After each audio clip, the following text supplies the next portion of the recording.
সামনেই ভোট রয়েছে, বাগানের কথা বলছি। মোহনবাগানের নির্বাচন আসন্ন, সবকিছু যদি ঠিকঠাক থাকে তাহলে আগামী জুনেই নির্বাচন হতে চলেছে।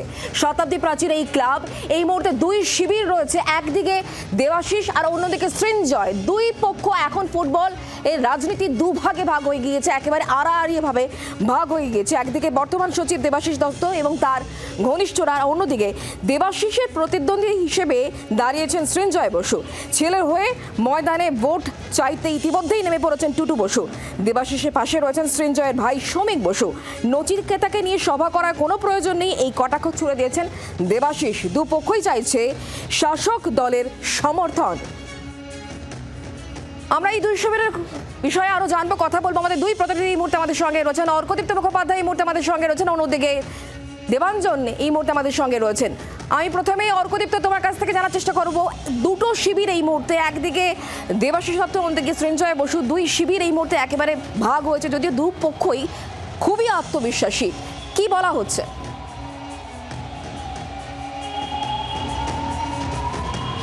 দেবাশিস দত্ত তিনি বর্তমান সচিব শাসক গোষ্ঠী এবং তিনি রীতিমতো আশাবাদী যে নির্বাচনের পর সচিব পদে তিনি আবার বসতে চলেছেন এবং তিনি তার কি কর্মকাণ্ড তিনি করেছেন বিগত 3 বছরে তার জন্য একটা ইশতেহার প্রকাশ করেছেন।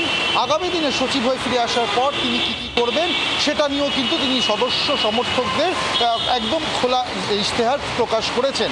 সে ভাসিয়ামালী ভবন হোক বা ভিআইপি বক্সের সংস্কার হোক বা নতুন করে ক্লাবের লাইব্রেরি বানানো হোক বা ফুটবল থেকে হকি, বিভিন্ন ক্ষেত্রে মোহনবাগানের যে সাফল্য তার খতিয়ান তুলে ধরা হোক, দেবাশিস দত্ত কিন্তু সমস্ত বিষয়টাই কিন্তু সদস্যদের কাছে তুলে ধরেছেন। এবং গত কিছুদিন ধরে যে ভোটের প্রচার চালাচ্ছে, বিভিন্ন জায়গায় নির্বাচনী সভা তারা করছেন, সেখানে দেবাশিস দত্ত খুব পার্টিকুলারলি মেনশন করেছেন বারংবার যে তিনি সদস্যদের কাছে পৌঁছতে চান।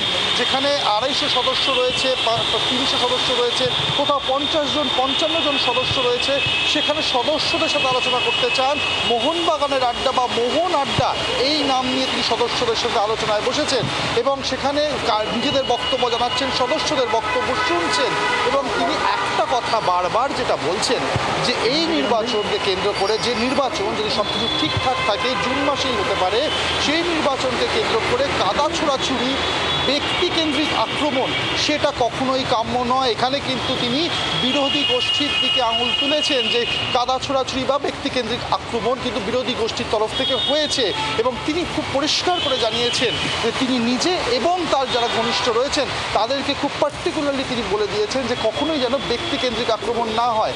একই সঙ্গে তিনি আরেকটা অত্যন্ত সিগনিফিকেন্ট কমেন্ট করেছেন, যেটা হচ্ছে টুটু বসু, যিনি সৃঞ্জয় বসুর বাবা আমরা জানি, এবং তিনি রীতিমতো সৃঞ্জয় বসু সমর্থনে ভোট চাইতে নেমে পড়েছেন, সাংবাদিক সম্মেলনও করেছেন। তিনি মোহনবাগানের সভাপতি পদে ইস্তফা দিয়েছেন, যদিও সরকারিভাবে সেই ইস্তফা গ্রহণ হয়নি। টুটু বসু দাঁড়ালে তিনি সচিব পদে আর দাঁড়াবেন না, এই কথাও জানিয়েছেন দেবাশিস দত্ত। একদমই সঙ্গে থাকো। আমি এই জায়গা থেকে একটু দেবাঞ্জনের কাছে যাবো। দেবাঞ্জন, আমি একটু সৃঞ্জয় বসুর স্ট্যান্ড পয়েন্টটা তোমার কাছ থেকে জানার চেষ্টা করবো। কিন্তু ইন্টারেস্টিং হচ্ছে তার ভাই আবার দেবাশিস বাবুকে সমর্থন করছেন, মানে বসু পরিবারেও ভাগাভাগি।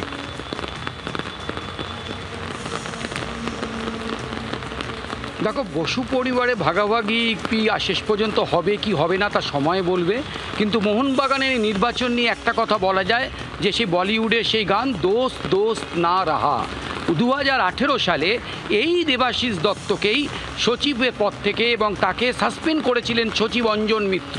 তখন টুম্পাই বসু অর্থাৎ সৃঞ্জয় বসু এবং টুটু বসু তার সমর্থনে দাঁড়িয়েছিলেন।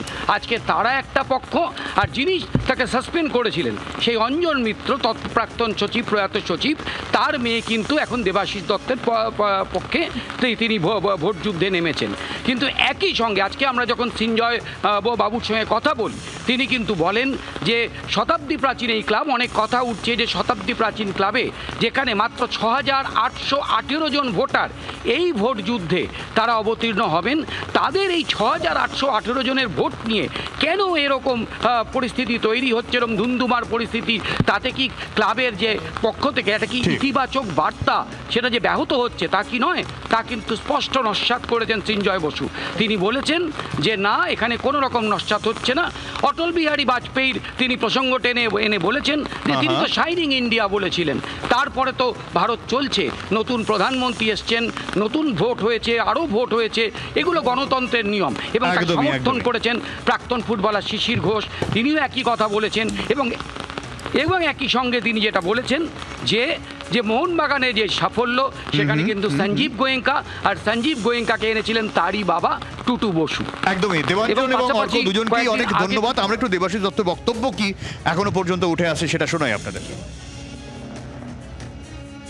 আমরা যে মানুষের কাছে যাচ্ছি, আমরা সদস্যদের কাছে যাচ্ছি এবং আমাদের এই বিশাল স্টেজ করে 500 লোক, 1000 লোক, বিরাট গানের আসন, নয় নচিকেতা, নয় অনিন্দ আমরা করছি না। কারণ এটা তো আপনাদের সঙ্গে সংযোগ করতে আসছি সদস্যদের সাথে। সেখানে আপনাদের আনতে আমাদের যদি নচিকেতাকে আনতে হয় তাহলে আমাদের না আসাই ভালো। নচিকেতা প্রোগ্রাম বসুর তরফে কি বক্তব্য শোনাই। 2018 সালে অঞ্জন মিত্র তৎকালীন সচিব, তিনি ক্লাব থেকে সাসপেন্ড করে দিয়েছিলেন। তখন আপনি এবং টুটুবাবু তার পাশে দাঁড়িয়েছিলেন।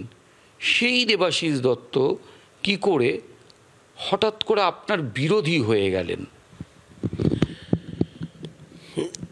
এটা হয়তো সেই অঞ্জন মিত্ররই সেই প্রবাদ প্রতিম যে বাক্য আছে না, যে ময়দানে কিছুই স্ট্যাটিক থাকে না, এটা মনে হয় সেটা। তিনি ঠিক করছেন কে যোগ্য কে অযোগ্য।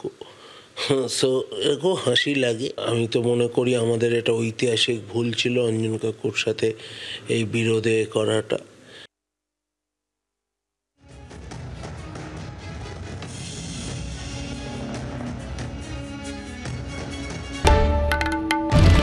বাংলার আওয়াজ, বাঙালির আবেগ, জি 24 ঘন্টা।